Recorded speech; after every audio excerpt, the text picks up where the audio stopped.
Well,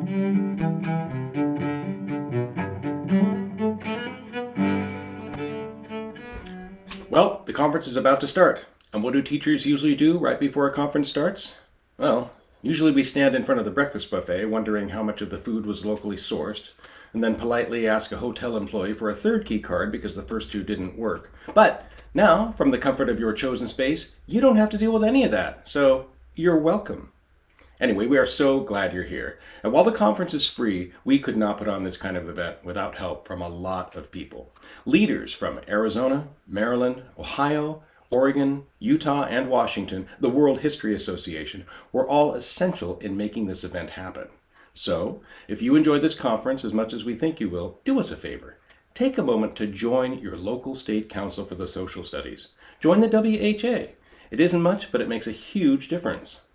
Unlike the gym or that weekly box of vegetables, this is a membership you can actually use. So join up. Check out our contributors page for details.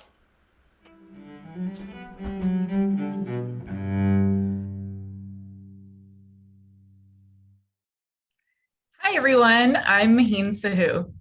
And I'm Jason Wilkinson. We're both members of the OER project team, and we are thrilled to welcome you to the second annual OER Conference for Social Studies.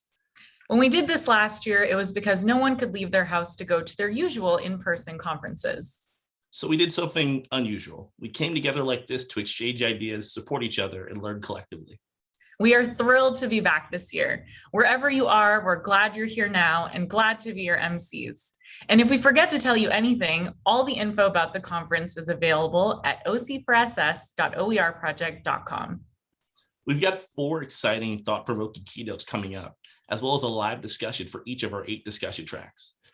And don't forget, we want to hear from you too. Your comments, questions, and reflections are what keep the conversation going. So don't be shy about jumping into the Zoom chat. While you're participating in the chat today, we ask that your messages align with our community guidelines, which means we expect you to show kindness and respect in your interactions with others, and not to use any language that would get you a trip to the principal's office if your students overheard. Our goal with this time is to create a safe and inclusive space where everyone feels comfortable participating. So please read our community guidelines in full, which are being placed in the chat now. And thank you for leading by example. We also have nearly 70 pre-recorded track talks on related topics featuring, well, folks like you, dedicated educators with creative ideas on how to make history usable for our students. If you haven't already, we hope you'll find time to watch some of these 10 to 15 minute videos leading up to the live discussions, choosing the tracks and talks that interest you most. Each of our 8 live discussions represents a track for conversation and ideas that we'll explore during the conference and beyond. Your reflections are the key to making this a truly meaningful exchange of ideas, so don't hold back. But I think I'm going to hold back as we turn it over to Maheen, who is MC for today. I'll see you tomorrow when I MC day 2. Thanks, Jason. We are so fortunate to have for our opening keynote a true superhero in the fight against injustice. But if I try to introduce him, you'll think your screen froze because I will be awestruck. So instead, here's someone who keeps his cool better than I ever could. Taylor Stewart is Executive Director of the Oregon Remembrance Project, which he founded in 2018 to memorialize Alonzo Tucker, Oregon's only documented African-American victim of lynching. His work confronts historical injustice with truth, repair, and reconciliation. Take it away, Taylor. Hello, I'm Taylor Stewart, and it's a pleasure to be with you here today. Today, it is my honor to introduce Bryan Stevenson, founder and executive director of the Equal Justice Initiative. You see, this is a dream come true because 3 years ago, Bryan gave me an impossible question that has changed my life forever. How do you reconcile a lynching? This was 2018, and I had just visited the Equal Justice Initiative's National Memorial for Peace and Justice in Montgomery, Alabama, on a trip through the American South. It was a profound encounter with history for me to learn about the legacy of lynching in America. I couldn't believe that I had gone 22 years in this country knowing nothing about this history, and I wanted to get involved in sharing that history with others. Luckily, In conjunction with the National Memorial for Peace and Justice, the Equal Justice Initiative started the Community Remembrance Project. The Community Remembrance Project aims to work in the communities where the lynchings of African Americans took place to find healing and reconciliation through a sober reflection on history. I learned from my trip to the South that there was at least one lynching of an African American in Oregon. His name was Alonzo Tucker, and he was lynched in Coos Bay, Oregon in 1902 in front of a crowd of 300. There was an interest form online about getting involved with the Community Remembrance Project. Now, I would love to say that when I first saw that, I immediately was like, sign me up. How can I help? But that wouldn't be true. In fact, I was too nervous to fill out the interest form. After all, this was the Equal Justice Initiative, and I was a recent college grad with no relevant experience. I figured, who am I to really think that I could be of any help? So I decided I wasn't going to fill out the interest form. But thankfully, 2 encounters from the rest of my trip inspired me to change my mind.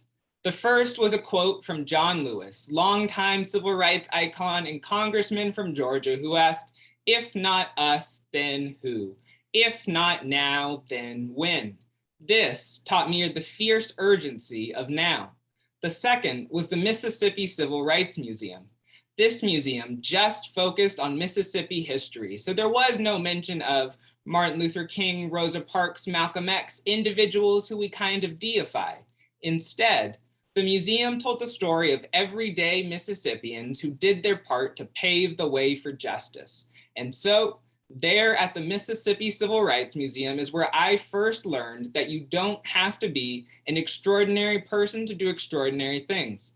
And so these 2 encounters gave me the courage to reach out to the Equal Justice Initiative, and 3 years later, my life has never been the same. Martin Luther King Day, 2019, Bryan Stevenson gave me another challenge. He was speaking in Portland, Oregon at Beth Israel Synagogue. I had plans to be somewhere else that night, but when I found out that day that Bryan Stevenson was speaking in town, I knew I had to go. It was standing room only, and I was all the way in the very back. Bryan gave his proximity speech, but what stood out to me the most was what he said at the very end. He said, "The next time I come back to Portland, I want you to have gotten rid of your death penalty in Oregon." So me in the very back thought to myself, okay, Bryan, I'll try my best. February 29th, 2020, we held a soil collection ceremony in Coos Bay for Alonzo Tucker and collected 2 jars of soil, one that was sent back to Montgomery and the other that is now on display at the Coos History Museum. June 19th, 2021, we unveiled an Equal Justice Initiative historical marker in Coos Bay to memorialize Alonzo Tucker and the thousands of other African Americans who were lynched in this country. Over 600 people collectively paid witness at the unveiling, double that who were at the 1902 lynching.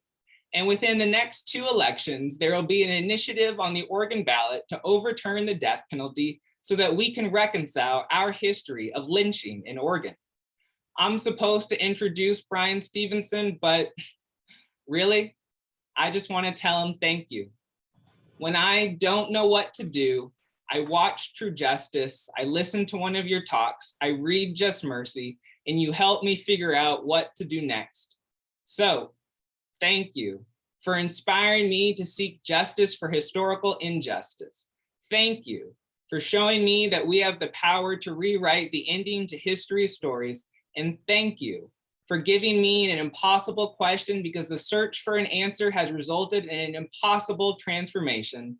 Now I'm working to help other individuals and communities answer their own impossible questions, because you helped me realize that you don't have to be an extraordinary person to do extraordinary things.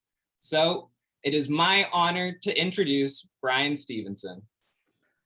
Taylor, thank you so much. I can't tell you how inspiring it is for me to hear what you've just said and to be as engaged as you are. I mean, that's the kind of introduction I wish I always got, which is rooted in a response to the challenges that we face. When we all have conversations, we all talk about a lot of things, but it's when people respond, it's when people do things and do them as brilliantly and as effectively as you have done them in Oregon that I get so energized and so moved. So thank you. And Oh, thank you. I remember that night in Portland speaking at the temple and all of those folks who were there. And I've just been amazed by what I've seen happening in Oregon and happening all over the country in places where I do think we're in a moment where there is a critical need to reckon with our history. No matter what the issues are, we're beginning to understand that there is a legacy that creates challenges for us. And this pandemic has exposed many of the disparities, many of the problems that I've spent my career trying to address. And those problems have been amplified by all of the challenges with this epidemic. So I think it is time to think about and to talk about how do we get to a different place. And I'm really honored to have this opportunity to speak with people who teach social studies in schools across the country, because I think you have a really prime platform for reshaping the way we understand and talk about our identity, our history, but more than that, our responsibilities for citizenship. I took social studies, and I mean, first of all, I grew up in a racially segregated community. I started my education in a colored school. They did not allow Black children in my community to attend the public schools. There were no high schools for Black kids in my county when my dad was a teenager, so he couldn't go to high school in our county. And I remember when the lawyers came in and made them open up the public schools for kids like me. And if you had a vote in the 1960s when that was happening, we would have lost the vote. The Black community was only like 20% of the population, and the overwhelming majority of the white citizens did not want racial integration. But these lawyers had the power to push this community, to force this community to comply with the law. And so I got to go to the public school, and I remember taking social studies in that school. And what I learned, or what I was taught, was that Christopher Columbus discovered America in 1492. We learned the names of the ships. We could tell you about the voyage. We learned that Europeans then came to this country and settled it, and they had polite interactions with native populations. They were acknowledged, but they weren't really discussed. There was no discourse about the indigenous. And then there was this overwhelming unfairness created by the tyranny of British law. And Americans teamed together and banded and fought a revolution against the injustice of taxation without representation. And we were learned, I remember memorizing speeches by Paul Revere and all of these Americans, and we learned that story. And the Revolutionary War was fought. And then a great nation was created. And I memorized the Declaration of Independence. I memorized the preamble. We were taught all of the details of the Constitution. And then we moved forward, the War of 1812, and then the conflict, the Civil War, which emphasized this kind of tension between the states. I was taught it wasn't even called the Civil War in my school. It was called the War Between the States. In other parts of the country, it was called the War of Northern Aggression, but we didn't have an honest explanation of that war. We were told about abolitionists, but we weren't told that the abolitionists weren't necessarily committed to racial equality. And then we went from the Civil War through other foreign wars, and we just kind of skipped through history. It was in the midst of the civil rights era. So of course there was no civil rights discussion. And we all left our educational experiences completely uneducated, unaware about a more honest history. And I think that's left us vulnerable to so many problems. We are still recovering from the legacy, the failure of that history. So I believe that this is a moment in our educational history in this country where we're going to have to reconfigure things, reshape, reposition things. And I do believe in this concept of proximity. I believe that to understand problems, to understand communities, you've got to get proximate. In my work in the criminal legal system, I've totally embraced that. I live and work in Montgomery, Alabama. I've seen the prison population in this country grow from about 300,000 in the early 1970s to 2.3 million today. We live in a nation that has the highest rate of incarceration in the world. There are 6 million people on probation or parole. There are 70 million Americans with criminal arrest histories, which means that when these folks try to get jobs or loans, they're often disfavored by that arrest history. We've witnessed a period of time where the percentage of women going to prison has increased 800%. 80% of the women we send to jails and prisons are single parents with minor children, and it's been so disruptive. And many of you are in school districts where you're teaching children that have been burdened by this era of mass incarceration. And the challenge that it creates to hope and possibility is very, very intense. The Bureau of Justice in 2001 projected that 1 in 3 Black male babies born in this country is expected to go to jail or prison during his lifetime. 1 in 3. That wasn't true in the 20th century. It wasn't true in the 19th century. It's true for this generation of young people today. And I go into communities where this hopelessness can be experienced and felt. I have honest conversations with young kids sometimes. And when we get really honest, some of them will say to me, they say, Mr. Stevenson, I know I'm going to be in jail or prison by the time I'm 21, or I'm going to be dead. And that expectation of incarceration is heartbreaking, but it's real because they see in their communities, their friends, their neighbors, their cousins, their brothers, their fathers being swallowed up by these realities. And as much as I have been trying to deal with those realities in courts, in this legal system, the real problem is much bigger. It's behind that. And when I get proximate to the issues that I see, the disparities based on race, the indifference to how we treat certain people, I know that there's a bigger problem. And that bigger problem begins with our understanding of our history, of who we are and how we came to be here. And so I believe that educators have to get more proximate, more intimate to understanding the details of this issue. Those things we skipped over, we can't skip over anymore. We're going to have to pull apart the American experience in a new way. And with that insight, I think we will come up with new ways to move forward. In science, we absolutely understand that proximity is an essential feature of what it takes to be a good scientist. No innovation will take place if we don't intimately understand the nature of the problem. Technology, we've had breakthroughs because there are technologists that are figuring out how we can do things better, how we can make chips smaller, how we can create more efficient systems of communication. We have a vaccine to the coronavirus because our medical researchers have been pulling apart the nature of that virus with such care and critical thinking that we now have this vaccine. And in most areas of our life, we understand that proximity is essential. But somehow in the justice sector, and to a certain extent in the education sector, we haven't embraced that concept.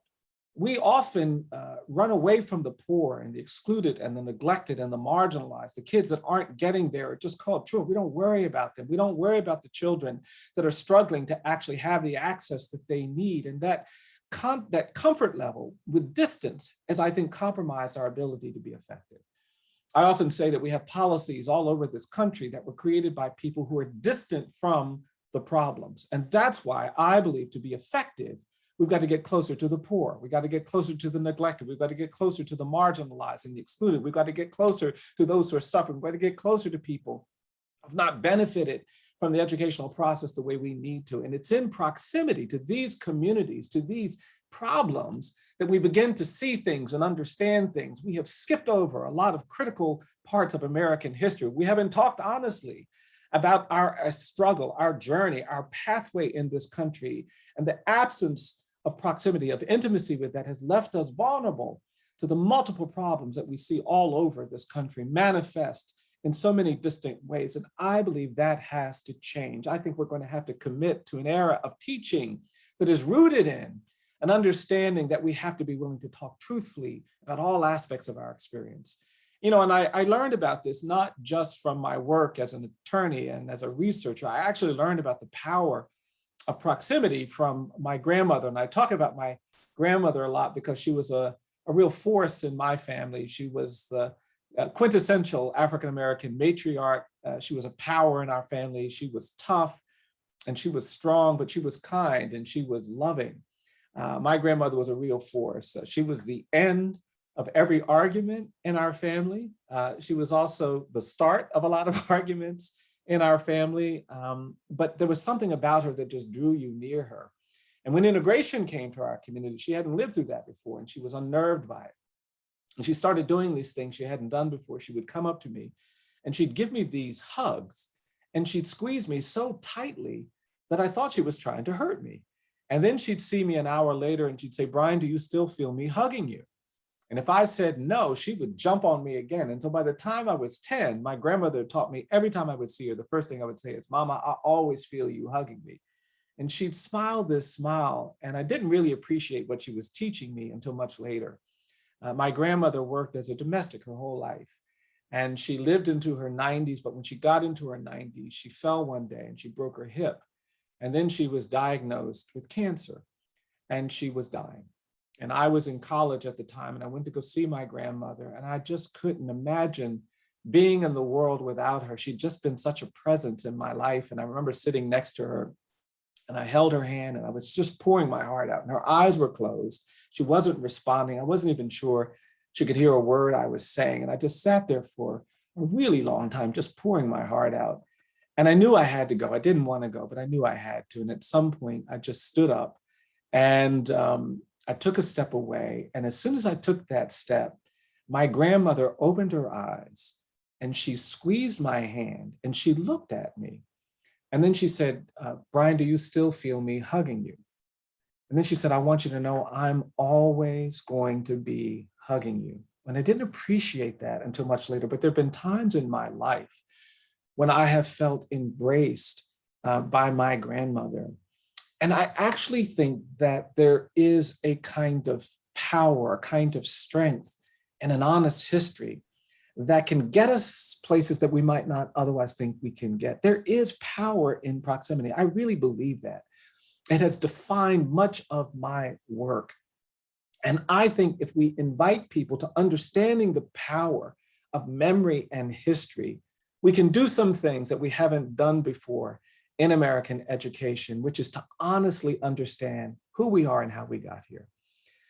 That for me means that we're going to have to change the narrative. I don't think we're free in this country. I think we're burdened by a history of racial injustice. I think there's a kind of smog in the air, and it doesn't matter whether you're in Oregon, where Taylor is, or if you're in Mississippi, or if you're in New England, or if you're in the Midwest, or if you're in the East Coast or the West Coast, wherever you go in this country, you are in places that have been contaminated by a long, unacknowledged history of racial injustice. And these pollutants are everywhere. And a lot of people have said, well, eventually, these toxins will dissipate, but I don't think it's going to work like that. These are the kinds of contaminants that we're going to actually have to address. We're going to have to clean the air, but we're going to have to do something to change the environment. We're going to have to change the narrative that we have inherited that have made us silent about critical parts of our history. And that means we're going to have to talk about some things we haven't talked about before. We're going to have to revisit that narrative about Christopher Columbus discovering America. We're going to have to acknowledge the fact that we live in a post-genocide society. I think what happened to indigenous people when Europeans came to this continent was a genocide. We killed millions of native people through famine and war and disease, and we haven't talked about it. We kept their words, we kept their land, but we made the people leave. We haven't even explored the actual number of indigenous people on this continent when Europeans arrived. We know that by the end of a century, millions had died, millions were gone. And we haven't reckoned with that legacy. Instead, we created a narrative of racial difference to justify the violence, to justify taking land and forcing people off of spaces they had occupied for centuries. We created a narrative of racial difference. We said, oh, those native people, those indigenous people, well, they're savages. And we use that rhetoric to justify their abuse. We created a constitution, we created a Declaration of Independence. We have the most beautiful language on the planet about equality and justice, but we didn't apply those concepts to indigenous people because we said those people are different, and that difference insulates them from the commitment to equality, to the commitment to justice, the commitment to fairness and liberty. And that narrative of racial difference was toxic. It was a real threat to this country that we didn't acknowledge. It was that same narrative of racial difference that made us comfortable with 2.5 centuries of slavery. We are opening a bigger museum in Montgomery, and I want to invite everybody here to come to Montgomery and experience our museum. I think you're going to get a presentation of history that we believe is compelling and unprecedented and unique. I don't think there are museums like this anywhere in the country. We want to tell the story about the abduction of 12 million Africans on the African continent. We haven't actually acknowledged the multiple ways in which that kidnapping, that violence, that destruction was devastating to the African continent. And it's created these complex realities. I went to Africa for the first time just a few years ago, and I was walking around, and there was all of this, this community there. And I remember giving a speech, and I just couldn't help asking a question to this African audience as a descendant, as a child, a lost child of the continent. I just couldn't help but ask, why didn't you come for us? Why didn't you look for us? How did you allow us to be taken away with no recourse? And of course, there was all kinds of complexity and complicity, even on the continent, in the slave trade, but it was largely European powers that facilitated this massive abduction. And 12 million people were brought to the continent. 2 million people died during the Middle Passage. Their bodies are buried on the seabed of the Atlantic Ocean. And we've spent millions of dollars looking for trinkets from the Titanic. And we haven't invested anything in trying to reckon with the carnage, the death, that violence that killed 2 million on the bottom of the Atlantic seabed. And then people were brought here. And it didn't take long before their status quickly shifted from indentured servitude to chattel slavery. And the part of the narrative of racial difference that I'm interested in emphasizing is critical to understanding that story. You cannot compare the experience of indentured servitude or even slavery in other parts with this very racialized view of slavery that emerges in this country. Less than 30 years after the first Africans were brought here in 1619, legislatures like Maryland are actually passing laws to prohibit interracial marriage. They are passing laws that create harsh and exclusive punishments just for Black people. They're passing laws that make slavery a permanent hereditary status. All Black children are born enslaved, and that creates a legacy. And that narrative of racial difference manifests itself over and over and over again, and slavery spreads. And the involuntary servitude is horrible, and the forced labor is horrible. The abuse of Black women through violence and sexual assault is horrible. The separation of family, 50% of all enslaved people were separated from their families during the domestic slave trade. The bondage, the humiliation, it's all horrible. But the worst part of American slavery was this narrative of racial difference, this idea that enslavers created to feel justified in enslaving other people. The enslavers didn't want to think of themselves as immoral or unjust or unchristian, so they had to create a narrative. And the narrative they created was a horrific one. The narrative was that Black people aren't as good as white people, that Black people aren't fully human, Black people aren't fully evolved, Black people aren't aware of the things that white people are aware of. They're less capable, less deserving. And it was that narrative that created this ideology of white supremacy. And that ideology was the real problem that was created by this history of enslavement, because we won the Civil War is fought, and the North wins the Civil War, but the South wins the narrative war, because that ideology of racial hierarchy, it persists.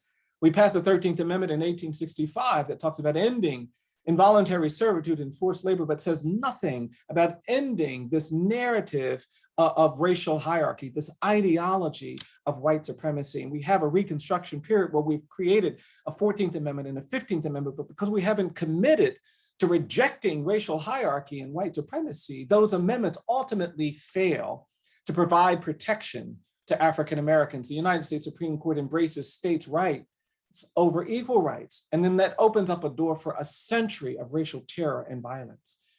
And Black people are pulled out of their homes, they're beaten, they're drowned, they're terrorized, they're lynched, they're murdered on courthouse lawns. And that legacy of terror and violence is traumatizing to millions of Black people. And we don't really acknowledge it. People don't talk about it. Most folks don't learn about it in their social studies classes. But 6 million Black people fled the American South during the first half of the 20th century in response to the violence and the terror. And we haven't talked about the fact that the Black people that went to Cleveland and Chicago and Detroit and Los Angeles and Oakland and Boston and Minneapolis did not go to those communities as immigrants looking for new economic opportunities. They went to those communities as refugees and exiles from terror in the American South. And our national memorial is trying to revive, trying to create this awareness about this history and what it means, what it meant to live in a community where any person could be abducted at any time and lynched by mobs who would have impunity, what it means to have suffered in this space of terrorism. Older people of color come up to me sometimes, they say, Mr. Stevenson, I get angry when I hear somebody talking about how we're dealing with domestic terrorism for the first time in our nation's history after 9/11. They said, we grew up with terror. We had to worry about being bombed and lynched and menaced our entire lives, and we haven't addressed that legacy. And there was this presumption of dangerousness and guilt that got assigned to Black and brown people during this period of time. It was enforced through all kinds of laws. The Chinese Exclusion Act, the immigration policies, all reinforced this presumption of dangerousness and guilt. It was behind why we were putting Japanese Americans in camps during World War II. That presumption was there. And we had this heroic civil rights movement in the 1950s and 60s where courageous people did extraordinary things. And the law changed in some of its most odious forms, but that presumption of dangerousness and guilt, it continued. And today in 2021, your students, your schools, some of you teachers are still dealing with this presumption of dangerousness and guilt. And it breaks my heart to have to say this. But I have to tell you, because many of you already know, that you can be a talented teacher. You can be a doctor, you can be a lawyer, you can be an engineer, you can be kind, you can be loving, you can be a scientist, you can be a CEO, you can be a business leader. But if you're Black or brown, you will go places in this country where you have to navigate a presumption of dangerousness and guilt. The burden will be on you to survive that encounter with a police officer. The burden will be on you to get your children ready to manage the complexities of this legacy of racial injustice, this narrative of racial difference. And I can tell you, because I'm getting older, when you have to constantly navigate these presumptions of dangerousness and guilt, you get tired. And I'm going to be honest, I'm just weary. I am. I'm just getting a little tired. It's exhausting.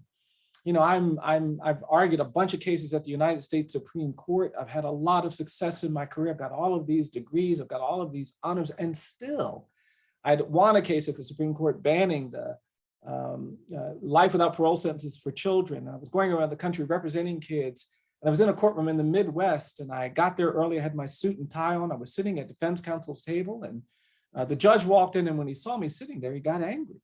He said, hey, you get back out there in the hallway. You wait until your lawyer gets here. I don't want any defendant sitting in my courtroom without their lawyer. And I stood up and apologized. I said, I'm sorry, Your Honor. I didn't introduce myself. My name is Bryan Stevenson. I am the lawyer. And the judge didn't apologize. He started laughing. And the prosecutor started laughing. And I made myself smile because I didn't want to disadvantage my client, who was more vulnerable than I was. And this young person came in and we did the hearing. But afterward, I was sitting in my car thinking, wow, here I am, this middle-aged Black man with all of these degrees in my best suit, and I'm still required to laugh at my own humiliation to do justice for my clients. It was benign in some ways, but it was painful in others. And that pain will persist. It will continue if we do not change the narrative, if we do not commit to an era of truth and justice. And I think the people who are going to be on the front lines of this new obligation, this new opportunity to do truth work are going to be people like you. We're going to have to commit to a new conversation, a new process, a new kind of education about who we are. In South Africa, after apartheid, there was a commitment to truth and reconciliation. It doesn't solve all the problems. It's not enough by itself, but there was a recognition that without giving people a chance to talk about the anguish and the suffering and the pain of apartheid, there would not be the ability to move forward. In Johannesburg, there's an apartheid museum. It's a museum unlike any museum I've seen in this country that tells the true story of apartheid. It's painful, it's difficult, it's a narrative museum. It tells a story. In Rwanda, after the genocide, the leaders recognized that there had to be a place where people could tell the truth about what it was like to suffer that violence, to see your friends and your neighbors turn on you. And there's still work to be done there. But there was this openness to truth-telling. I went to Berlin, Germany a few years ago, and I was staggered by what I saw in that city. You can't go 200 meters in Berlin without seeing markers and stones that have been placed next to the homes of Jewish families that were abducted during the Holocaust. There are icons everywhere in the city. The Holocaust Memorial sits in the center of Berlin, and the cab drivers and the hotel operators encourage you to go to the Holocaust Memorial. They want people to understand that they are trying to reckon with the legacy of that. And to be honest, if nobody talked about the Holocaust in Germany, if nobody acknowledged that history, I don't think I'd be comfortable going there. In Germany, there are no Adolf Hitler statues.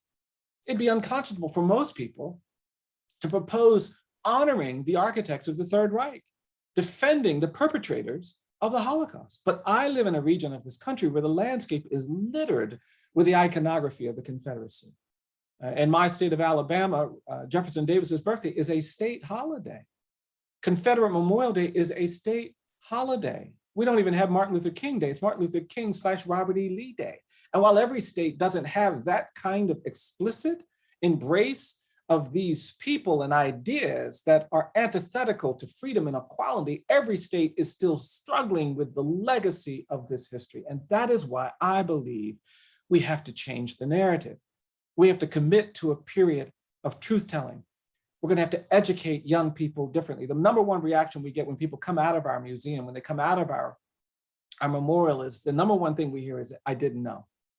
And the fact that they didn't know is what leads them vulnerable to so much of what we are trying to deal with. And sometimes people hear me talking about this and they think, I want to punish America for this history. And as an advocate, as somebody who stood next to the condemned, who stood next to people who have made mistakes, I feel like it's really important that I emphasize my interest in truth-telling is not punishment.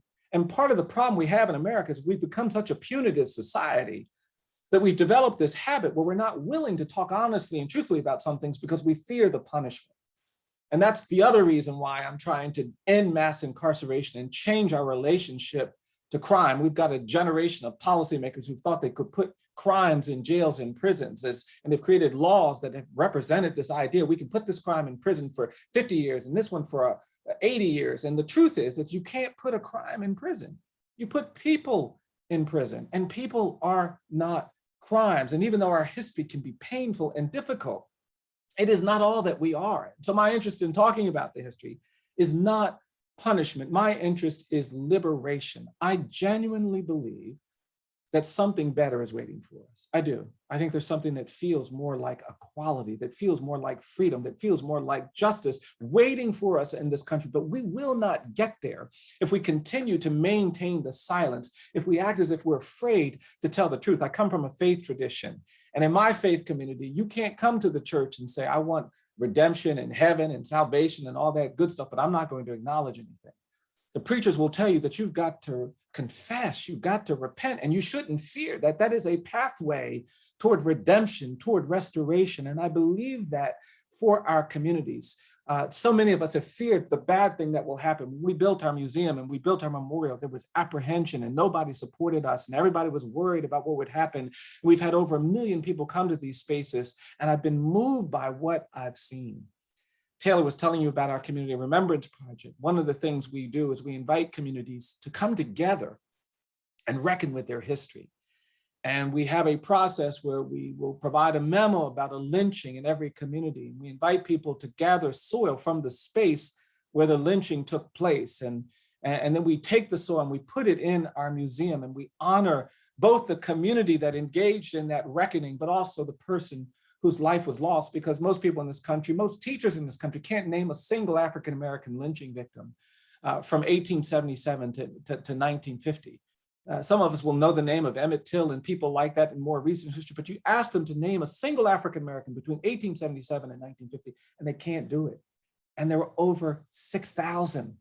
And so this process of remembrance has been important to us. And when we have people do the soil collection, sometimes they do it individually, sometimes they do it in groups. And we were doing one a few years ago, and a middle-aged Black woman came to our sites, and she wanted to be part of the community remembrance. And we gave her the memo and told her where she should go. And her sister was supposed to come with her, and her sister didn't come. And so she was really nervous about doing this, but she said she would do it. And this middle-aged Black woman got in her car, and her site ended up being in a pretty remote place in West Alabama. And when she found the site, she got out of her car and she found the place where the lynching took place. And she told me later that she was a little apprehensive because it was a dirt road in an isolated part of the county. And she was down on her knees and she was going to start lynching when all of a sudden a pickup truck drove by. And there was a big white guy in this truck, and he started staring at her. And he slowed down, and then he stopped the truck and he turned around and he drove back by again, and he stared at her some more. She said it made her really uncomfortable. And then she said he parked his truck and he got out of the truck and started walking toward her, and she was scared. And we tell people when they go out to collect the soil that they don't have to explain what they're doing. If they want to say they're just getting dirt for their garden, that's totally fine. And this man was walking over toward her, and she told me that she was just going to tell him she was getting dirt for her garden. But then that man walked up to her, and sure enough, and he said, "What are you doing?" And she told me later, she said, "Mr. Stevenson, when he asked me that, she said, something got a hold of me. And I told that man that I'm digging soil because this is where a Black man was lynched in 1937, and I'm going to honor his life today." And she said when she said it, her heart started beating real fast, and she just started digging, and the man just stood there. And after a few seconds, the man stunned her by saying, he said, "Excuse me, but does that paper talk about that lynching?" And she said, "Yes." And then he said, "Can I read it?" And she gave the man the paper, and she started to dig while the man stood there reading. And after the man finished reading the paper, he put the paper down, and then he really stunned her, and he said, "Excuse me, ma'am, but would it be all right if I helped you?" And she said, "Yes." And the man got down on his knees next to her, and she offered him the implement to dig the soil. And he said, "No, no, no, no, you keep that, I'll just use my hands." And he started throwing his hands into the soil and putting the soil in the jar. And he kept putting his hands into the soil with such conviction that it moved this woman. And she said, "Mr. Stevenson, I couldn't help it. I just started crying." And the man stopped and he looked at her and he said, "Oh, I'm so sorry, I'm upsetting you." And she said, "No, no, no, no, no, you're blessing me." And he kept digging with his hands, and she kept digging with the implement, and they got the jar closer to being full. And as they were getting to the top of the jar, she noticed that the man had slowed down, and she looked over at him, and she could see that his shoulders were shaking and that he had turned red. And then she looked even closer, and she could see a tear running down his face, and she stopped. And she put her hand on his shoulder, and she said, "Are you all right?" And that's when this man looked at her, and he said, "No, ma'am, I'm not." He said, "I'm just so worried that it might have been my grandfather that participated in this lynching. He was that kind of man." And she said they both sat on the roadside weeping around the simple act of collecting soil in a jar. After a few minutes, the man turned to her and he said, "I want to take a picture of you holding the jar of soil." And she said, "Well, I want to take a picture of you holding the jar of soil." And they took pictures of one another. And she said, "Well, I'm going back to Montgomery to put the jar in the exhibit." And the man said, "Would it be all right if I followed you back?" And she said, "Yes." And I was in Montgomery when these two people, strangers, came into our space and put this jar as part of the exhibit. And I tell you that not because I believe that beautiful things like that always happen when we tell the truth, but I believe that until we tell the truth, when we refuse to tell the truth, we deny ourselves the beauty that truth can yield. You see, I think justice is beauty. And when we have the conviction to be truthful, we open up the doors to the beauty that will come with true equality, true justice, true freedom. But it cannot happen if we do not commit to this narrative work. That's why we've built this museum. That's why we've built this memorial. That's why we have the Community Remembrance Program. That's why I want everybody to come to Montgomery and have time in our space. I want you to reckon with the legacy of this history. We have images that are important images for people to see about this struggle. The narrative has to change, but that won't be enough. I think in addition to getting proximate and changing narratives, the third thing we have to do as we do this work is that we have to stay hopeful. I really do. I believe that if we allow ourselves to become hopeless about what we can achieve, we will not get there. You see, I think hopelessness is the enemy of justice. Injustice prevails, ignorance prevails, where hopelessness persists. So we have to be hopeful about what we can do. I know we've tried, some of us, many, many times to get schools to do this and students to do that. And it's easy to begin to believe it's just not possible, but we have to push against that. I tell people all the time, nothing is worse, nothing is a bigger threat to a client, to justice, than a hopeless lawyer. And I think nothing is a bigger threat to the future of our community, to the future of our children's lives than a hopeless teacher. We've got to have hope. Hope is our superpower. Hope is the thing that will get some of us to stand up when other people say sit down. Hope is the thing that will get some of us to speak when other people say be quiet. And in law and justice, just like in education, sometimes we have to be the person who stands up. Sometimes we have to be the person who speaks. We will not get there without that. There are all kinds of threats emerging that actually are trying to push us to be silent about this history. We're seeing these really misguided efforts. Oh, you can't teach that. We don't want that. We're going to ban this, and we're going to have to respond with hope and courage. And it will be necessary. I've been in Montgomery for the last year and a half as a result of the pandemic. I haven't been traveling. And that experience of being here has been quite powerful for me because it caused me to reflect on a generation of people who came before me. And I think about that now. In the 1950s, I stand on the shoulders of people who did so much more with so much less. Black people in this community would put on their Sunday best, and they would go places to protest for equal rights, for an end to segregation, and they'd be on their knees praying, and they knew before they went that they were going to get battered and bloodied and beaten, and yet they went anyway. And that conviction tells me that if we have hope, there is nothing we can do. We used to sing that song, "We Shall Overcome." It's a song that we still need to sing. Our hope has to animate the way we move forward, the way we push, the way we aspire. I tell this story a lot, but I had the privilege of knowing Rosa Parks. When I moved here, I got a call from an incredible woman by the name of Johnny Carr. Ms. Carr called me and said, "Bryan, I'm the president of the Montgomery Improvement Association, and I heard you're a lawyer, just moved to town." And I said, "Yes, I am." She said, "Well, if you're a young lawyer, just moved to town, I'm going to call you up and I'm going to ask you to go some places and speak. And sometimes I'm going to call you up and ask you to go some places and listen. And sometimes I'm going to call you up and just ask you to tell you, I need you to do this and I need you to do that." And then she said, "And when I call you up and ask you to do something, you're going to say, 'Yes, ma'am.'" So I said, "Yes, ma'am."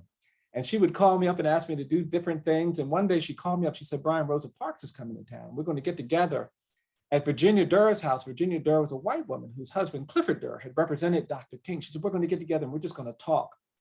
She said, "Do you want to come over and listen?" I said, "Oh, yes, ma'am." And then she said, "Now, Bryan, what does the word listen mean?" And I knew that I was supposed to not say anything. So I explained, and she said, "Okay, well, you can come." And I sat on the porch of Virginia Durr's house for 2 hours in the early 90s, and I listened to Ms. Parks and Ms. Carr and Ms. Durr talk for those 2 hours. And it was so inspiring because the things they were talking about, they weren't talking about the things they had done. They were talking about the things they still intended to do. They had this hope that was tangible, and it was just empowering. And after 2 hours sitting there, I didn't say a word, but at one point, Ms. Parks turned to me. She said, "Now, Bryan, tell me about the Equal Justice Initiative. Tell me what you're trying to do." And I looked at Ms. Carr to see if I had permission to speak, and she nodded. And so I turned to Ms. Parks and I gave her my whole rap. I said, "We're trying to end the death penalty. We're trying to help people in jails and prisons. We're trying to challenge injustice and help the wrongly convicted and unfairly sentenced. We're trying to do something about racial inequality. We're trying to help the poor. We're trying to help people suffering from mental illness. We're trying to help address the conditions of confinement." I gave her my whole rap. When I finished, she looked at me and she said, She said, "That's going to make you tired, tired, tired." And that's when Ms. Carr leaned forward and she put her finger in my face and she said, "That's why you've got to be brave, brave, brave." It takes courage to unravel 400 years of silence, to push back the barriers that have been created in American education that have kept us from the truth, to talk about a Native genocide, to talk about the ravages of slavery, to talk about the failure of Reconstruction, to talk about lynching, to talk about all the multiple ways in which we have created these problems, these obstacles. People don't like to be reminded that there were 41 states that banned interracial marriage, that many of us were born at a time when these practices that are taken for granted were illegal, but we have to acknowledge it. We've got to get proximate, we've got to change narratives, we've got to stay hopeful. But fourth and finally, we're going to have to do things that are uncomfortable and inconvenient. And this is the one I hate talking about because it's so challenging, because we're humans. And because we're human, we're biologically and psychologically programmed to do what's comfortable. We like comfort, and that's okay. But we will not get to this new understanding, this new place, this better place, if we are unwilling to do uncomfortable and inconvenient things. And I've learned that. I've stood next to condemned people before they were executed. I've had the pain and heartbreak of being in places where trauma and anguish is so intense that it's palpable.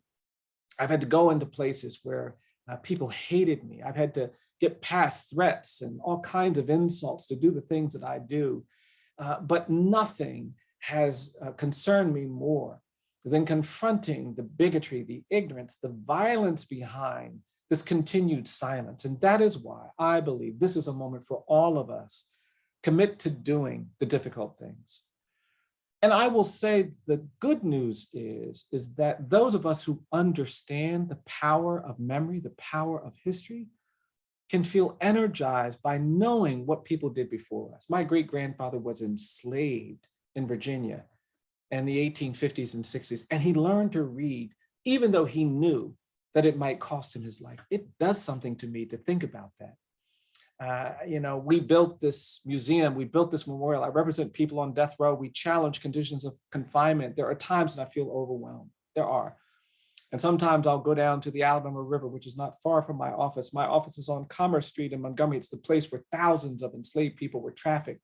Between 1850 and 1865, Montgomery was one of the most prominent slave trading spaces in America. People would come by rail and by boat, and they'd be put in coffles and paraded up this street. We're not far from where lynchings took place. We're not far from where Black people were beaten and battered during the Civil Rights era. We've got one of the highest incarceration rates in the world. And sometimes I will feel it, and I'll just be a little challenged and burdened by it. And I'll go down to the river. And I was down there a few years ago, and I was just for some reason thinking about my grandmother again. And I remembered this time when my grandmother, when I was a little boy, had taken me back to Bowling Green, Virginia, where my people are from, Caroline County, Virginia. And she took me back there and she said, when you come, Bryan, bring your best suit. And we went there in August. I never will forget it. It was super hot. And in the middle of the week, my grandmother said, put on your best suit, Bryan. And I put on my best suit, and she put on her nice dress, and she put on her hat. It was like in the middle of the day and super hot, but we started walking. She held my hand. I was like 70 years old.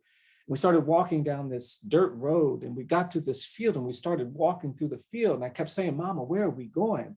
And my shoes were getting dirty, and my dad would get mad at me if I came home with dirty shoes. And I said, Mama, my shoes are getting dirty. My dad's gonna get mad at me. My grandmother said, don't worry about your dad. I'll take care of your dad. And we kept walking through this field until we got to the middle of the field, and there was a shack in the field.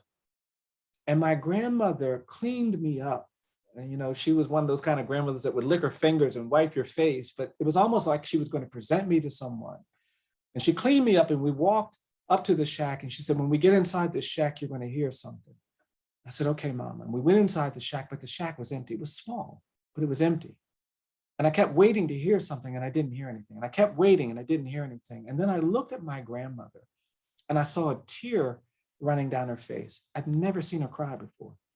And so when she started crying, I started crying. And because I didn't hear the thing I thought I was supposed to hear, I started crying even more. And she grabbed my hand and she took me out. And I said, Mama, why were you crying? She said, don't worry about that. And then I said, Mama, I didn't hear anything. She said, yes, you did.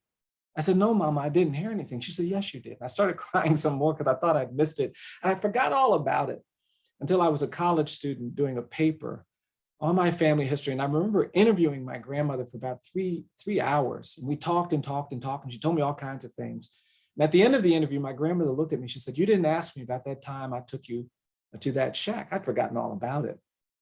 And I said, oh, I'm sorry. Was I supposed to ask you about that? She said, yes, I want you to ask me about that. I said, well, tell me about the time we took you back to that. You took me to that shack. She said, well, I took you to the shack, but I didn't tell you what it was. She said, I'm going to tell you what it was today. She said, that shack was the slave cabin when my father was born. And when I was a little girl, he would take me there and he would say, sit here, Victoria, and you'll hear things. You'll hear the voices of the people. He would do that all the time. And I took you there because I wanted you to hear something. Didn't fully appreciate it. But a few years ago, I was sitting down on the Alabama River, feeling overwhelmed by all the challenges, all the problems, the plight of the condemned, all the difficulties that we were facing in this country. And I was just sitting there and I was thinking about my grandmother and about how she told me that I would hear things. And all of a sudden, it just felt like I started to hear things I hadn't heard before. And I imagined what it would sound like for those thousands of enslaved people to be trafficked to this place in chains. And I could hear the anguish and the moan. And then I imagine hearing what it sounded like to be paraded up that street. We do this lynching work, and sometimes I think about what it would sound like to be surrounded by hundreds of thousands of people who hated you because of your color and to be tortured and killed because of your race. And then I know what I heard as a child growing up, those hateful sounds of people saying, no, we don't want to go to school with you. No, we hate you because of your color. No, you can't be with us because of your color. And the pain of that soundtrack that humiliated and denigrated my parents. I know what it sounds like in prisons where people have been told that they're beyond hope, beyond mercy, beyond redemption, and that anguish and all of those sounds were surrounding around me, were just clouding around me. And then they began to evolve. They began to sound like something else. And it felt like I could hear the sounds of the enslaved and the lynched and the segregated, and even those who've been condemned. And what they were saying is, we can do better, and you have to fight. You've got to push. You've got to do more. And I believe that we are in a moment where if we listen, we can hear the things we need to hear, to do the things we need to do to create a more just society. I really believe that. I believe really simple things. I believe that each of us is more than the worst thing we've ever done. That's why I do the legal work that I do. I believe if someone tells a lie, they're not just a liar. I think even if someone kills someone, they're not just a killer. And because of that, justice requires that we understand the other things they are. I don't believe that the opposite of poverty in this country is wealth. I believe the opposite of poverty is justice. And when we do justice, we deconstruct the conditions that give rise to a just society. And I don't believe that good education can be measured by how well we treat talented kids and gifted kids and privileged kids. I actually think our educational system has to be judged by how we treat poor kids, neglected kids, abused kids, kids who have been told that their lives have less meaning. Ultimately, the strength of this country is not in our ability to dominate or to exploit or to create wealth. It's our ability to actually confront the truth and get to a healthier place. And that is why I think this moment is an urgent moment. I'll end with this. I gave a talk in a church some years ago, and an older Black man came into the back of the church. He was in a wheelchair, and he was staring at me the whole time I was giving my talk. And he had this kind of stern, angry look on his face. I couldn't think, why was this man looking at me so sternly? And I got through my talk, and people came up, and they were very nice and appropriate. But that older Black man in that wheelchair, he just kept staring. And finally, when everybody else left, this older man wheeled himself to the front of the church. And when he got in front of me, he put his hand up. He said, "Do you know what you're doing?" And I just stood there. Then he asked me again, he said, "Do you know what you're doing?" And I just stood there. And then he said, "I'm going to tell you what you're doing." And this older man looked at me and he said, "You're beating the drum for justice. You keep beating the drum for justice." And I was so moved. I was also really relieved because I just didn't know what he was going to do. And then that man grabbed me by my jacket and he pulled me into his wheelchair. And he said, I'm gonna show you something. He said, "You see the scar I got right here?" He said, "I got that scar in Greene County, Alabama, 1963, trying to register Black people to vote." He turned his head, he said, "You see this cut I have down here? I got that cut in Philadelphia, Mississippi, 1964, trying to register Black people to vote." He said, "You see this dark spot?" He said, "That's my bruise, got my bruise in Birmingham, Alabama, 1965, trying to register Black people to vote." Then he looked at me, he said, "I'm gonna tell you something, young man." He said, "People look at me, they think I'm some old man sitting in a wheelchair covered with cuts and bruises and scars. He said, but I want you to know something." He said, "These are not my cuts. These are not my bruises." He said, "These are not my scars." He said, "These are my medals of honor."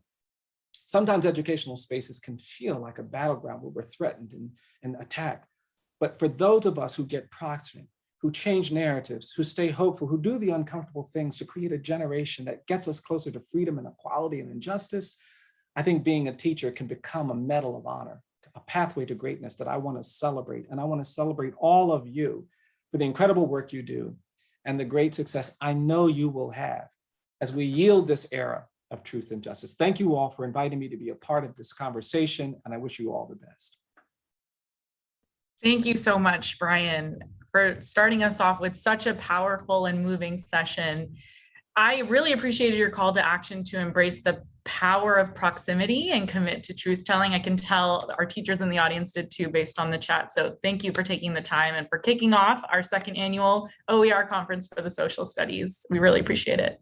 Very welcome. Awesome.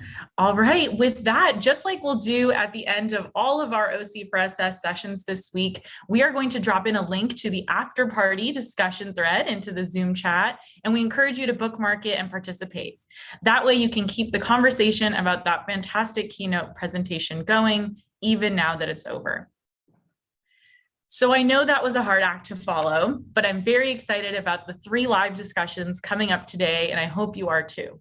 We will see you at 10:30 a.m. Pacific, 1:30 p.m. Eastern for our live discussion on the track theme, Young Citizens. Stick around for that great conversation. Oh, and I need a favor. Well, 2 favors since it's a 2-question survey, but it's really fast, I promise. We'll do this after each session because your feedback is incredibly valuable to us. And if you have more to share, head over to the after party discussion thread and offer your comments. But for right now, please just answer these 2 questions in the Zoom poll right above me, and we will see you at 10:30 Pacific right here in the same Zoom room.